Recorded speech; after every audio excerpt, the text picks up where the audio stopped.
I'm really happy about your plan for voting and getting everyone registered and all that. I'm worried and scared about the Supreme Court in the state we're in today. The last nomination was scary, it was brutal.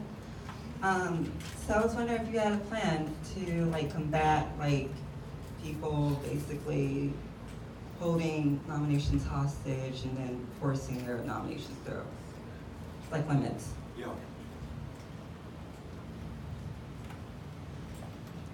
In addition to this presidential election, and ensuring that everyone in this room, myself included, if I'm not the nominee, get behind whoever the nominee is, and ensure that she or he is as successful as possible against Donald Trump, and then as successful as possible in bringing this divided country together again in January of 2021.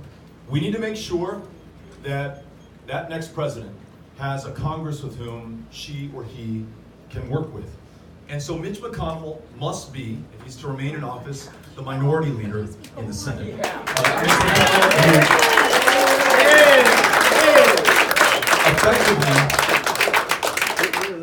Effectively stripped President Obama of his last year in office, denied him the ability to have a Supreme Court nominee, though he was duly elected by a majority of his fellow Americans and the Electoral College, unlike our current president. And the same Mitch McConnell says that he will not hold this president, Donald Trump, to the same standard. He'll allow him to make a nomination up to the last day of his administration. And so, and I know President Company understands this, but it's a point that bears repetition.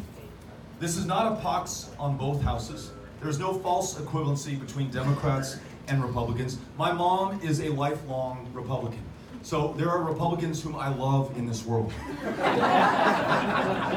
But those Republicans who enable this president and are complicit in what this administration is doing, not just locking up little kids, but describing the Klan as very fine people, or immigrants as rapists and criminals, or talking about banning all Muslims from setting foot in this country, or entering us into these disastrous trade wars that are punishing the people of Iowa and all across this country. They have some culpability and some responsibility for what's going on. So yes, let's make excellent nominations to the highest courts in the land. Let's set term limits for that Supreme Court to reduce the temperature and the political pressure around these nominations. But let's also have a Senate that we can work with. And the people of Iowa, as do the people of Texas, they have their work cut out for them, but we must be able to do that if we're going to be able to achieve the potential that we've described today. Thank you for asking the question. Appreciate that.